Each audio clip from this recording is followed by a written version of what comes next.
छत्तीसगढ़ में एक बार फिर से दिव्य दरबार सजने जा रहा है। पंडित धीरेन्द्र कृष्ण शास्त्री रायपुर पहुंच चुके हैं, जहां स्टेट हैंगर पर उनका जोरदार स्वागत हुआ। बता दें कि पंडित धीरेन्द्र कृष्ण शास्त्री को लेने के लिए मंत्री गुरु खुशवंत साहेब खुद मध्य प्रदेश पहुंचे थे। आज से भिलाई में दिव्य हनुमंत कथा का आयोजन शुरू होने जा रहा है। साथ ही साथ एक दिन का दिव्य दरबार भी यहां लगेगा। इस दौरान पंडित धीरेन्द्र कृष्ण शास्त्री ने यह कहा है कि छत्तीसगढ़ की धरती पर आना उनके लिए सौभाग्य है। उन्होंने देश में एकता और शांति की जरूरत पर जोर देते हुए हिंदू समाज को एकजुट रहने का संदेश दिया। कहा कि भारत को भव्य, दिव्य और विश्व गुरु बनाने का संकल्प उनकी यात्राओं का उद्देश्य है। इसके अलावा पंडित धीरेन्द्र कृष्ण शास्त्री ने कहा कि भारत में धर्मांतरण कैंसर से भी खतरनाक समस्या बन गया है। उन्होंने बताया कि शिक्षा, अंधविश्वास और आर्थिक तंगी इसके मुख्य कारण है। गरीब और कमजोर हिंदू जल्दी ही लालच में बहक जाता है।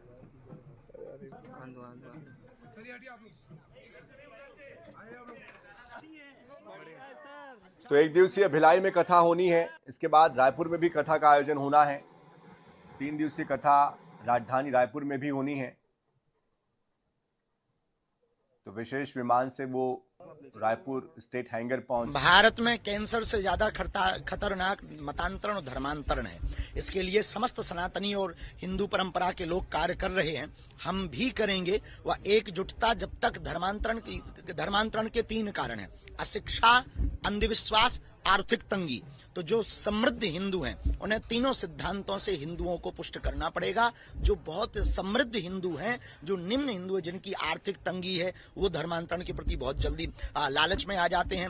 अशिक्षा यानी जागृति की आवश्यकता है। अंधविश्वास फैलाकर पूजा पाठ के नाम पर वो लोग मतांतरण करवाते हैं। हम पूजा पाठ के विरोधी नहीं हैं, हम पूजा पाठ के नाम पर धर्मांतरण के विरोधी हैं। हम भारत में केवल एक संदेशा देना चाहते हैं कि यदि बांग्लादेश जैसी स्थिति आप अपने भारत में नहीं देखना चाहते, यही समय है, सही समय है। अभी नहीं तो कभी नहीं। यदि हिंदू एक आज नहीं हुआ, हिंदू एकजुट नहीं हुआ, तो वो दिन दूर नहीं जब भारत के और छत्तीसगढ़ के चौराहों पर ऐसा जो बांग्लादेश में हुआ वो देखा ना जाए। कांकेर की स्थिति पर भी हम कहना चाहेंगे, जो हुआ अच्छा नहीं हुआ, पर हिंदुओं ने एकता दिखाई, उसके लिए समस्त हिंदुओं को साधुवाद, धन्यवाद। पूरे छत्तीसगढ़ में शांति हो, छत्तीसगढ़ में उन्नति हो, भारत विश्व गुरु बने। और जब तक भारत हिंदू राष्ट्र नहीं हो जाएगा, हम यात्राएं करते रहेंगे। छत्तीसगढ़ की यात्रा उधार है। कोई बात नहीं, उसी के सामने कथा करेंगे, उनसे हमें कोई बुराई नहीं है। वो भी घर वापसी कर सकते हैं। और हमने बसंत को आज्ञा दी है कि जो है बहुत ही जल्दी वहां पर जसपुर में हमारी कथा करवा। मेरा सन्यासी हमारे जो गुरुजी हैं, उनके लिए हमने पुस्तक लिखी है और 19 साल बाद उन्होंने आज्ञा दी। 2 से 3 महीने बाद मेरा सन्यासी की पुस्तक आएगी कि एक ऐसी दिव्य चेतना आत्मा जो शरीर में न रहकर शरीर वाले लोगों को पकड़कर कैसे हनुमान जी की भक्ति का कार्य करवा रहे हैं। अब वो दिव्य चेतना कौन है, उनके बारे में पूरा विस्तृत लिखा। और इस पूरे कार्यक्रम को लेकर अधिक जानकारी देने के लिए हमारे साथ हमारी संवाददाता मोनिका दुबे भी न्यूज रूम से जुड़ चुकी है। मोनिका, जिस तरह से कार्यक्रम हो रहा है, ये ऐसे वक्त में हो रहा है जबकि धीरेन्द्र कृष्ण शास्त्री भी आए हुए हैं, और इसके पहले कल ही हमने देखा कि सर्वधर्म समाज ने बंद का आह्वान कराया। कांकेर में जिस तरह की स्थितियां बनी हैं, ऐसे में इनके कार्यक्रम को लेकर किस तरह का ये कार्यक्रम होगा, क्या आयोजन होने वाले हैं, किस तरह की तैयारी की जा रही है, जानकारी इसके बारे में। जी बिल्कुल, देखिए धर्मांतरण को लेकर एक बड़ा बयान जो है वो आचार्य पंडित धीरेन्द्र कृष्ण शास्त्री ने आज दिया है। भिलाई में 5 दिवसीय हनुमान कथा का आयोजन होना है। ऐसे में जैसे ही राजधानी की धरती पर उन्होंने कदम, यानी कि छत्तीसगढ़ की धरती पर उन्होंने कदम रखा, वैसे ही पंडित धीरेन्द्र कृष्ण शास्त्री का बड़ा बयान धर्मांतरण को लेकर सामने आया है। जैसा कि पहले भी देखा गया है कि धर्मांतरण के मुद्दे को लेकर आचार्य धीरेन्द्र कृष्ण शास्त्री लगातार कहते रहे हैं, उन्होंने इसको लेकर यात्रा भी कही है। लेकिन आज जो सबसे बड़ा बयान है वो ये है कि उन्होंने धर्मांतरण को कैंसर से ज्यादा खतरनाक बता दिया है। साथ ही साथ उन्होंने ये भी कहा है कि वो किसी धर्म के या किसी जाति के विरोधी नहीं हैं, लेकिन पूजा पाठ के नाम पर धर्मांतरण जिस तरीके से छत्तीसगढ़ में हो रहे हैं वो उस चीज के विरोधी हैं। साथ ही उन्होंने ये कहा है कि जो समृद्ध वर्ग है उनको जरूरत है कि ऐसे वर्ग की मदद करें जिनको इस चीज की जरूरत है। साथ ही उन्होंने 3 कारण इसे लेकर बताया है, जहां एक और उन्होंने अशिक्षा को लेकर बयान दिया है, साथ ही साथ उन्होंने आर्थिक तंगी को लेकर कहा है।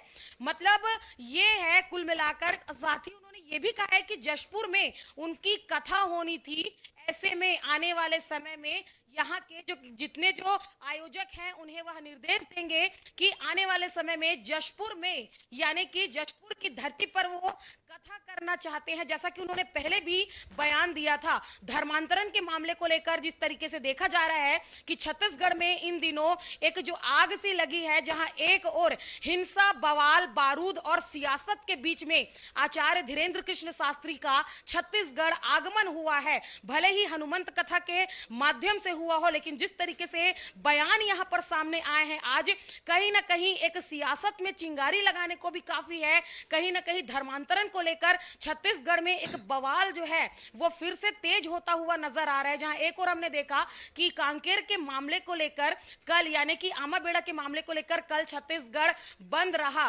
कल दिन भर छत्तीसगढ़ में जिस तरीके से तालाबंदी रही और आज जस्ट उसके दूसरे दिन और आज ही एक मुख्य दिन भी है जब आचार्य धीरेन्द्र कृष्ण शास्त्री छत्तीसगढ़ आ पहुंचे हैं और छत्तीसगढ़ आने के तुरंत बाद ही उन्होंने मीडिया से रूबरू होते हुए एक बड़ा बयान बिल्कुल जाहिर सी बात है मोनिका, जिस तरह से धर्मांतरण का मुद्दा सामने आ रहा है उस बीच अगर वो इस तरह से बयान दे रहे हैं तो कहीं ना कहीं माहौल और तनावपूर्ण हो जाता है। ऐसे में आपसे ये भी जानना चाहते कि जो कथा का आयोजन हो रहा है इसके लिए किस तरह की सुरक्षा व्यवस्था है, किस तरह से इसको लेकर तैयारियां की जा रही है, कौन कौन इसमें शामिल होने जा रहा है, किसके तरफ से इसका आयोजन किया जा रहा है?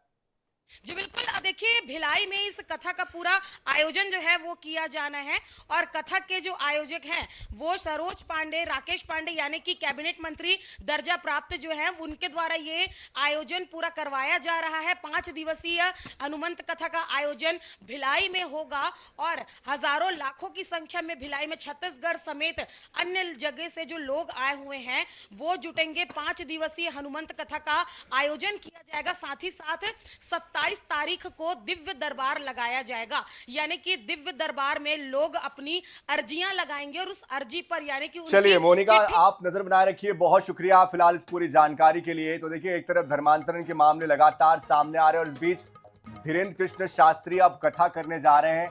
तनाव का माहौल पहले से बना हुआ है। ऐसे में अब ये कथा होगी, कितनी शांतिपूर्ण तरीके से कथा हो पाती है और क्योंकि वो अपने बयानों को लेकर सुर्खियों में रहते हैं, देखना होगा कि आगे इस पर क्या हो।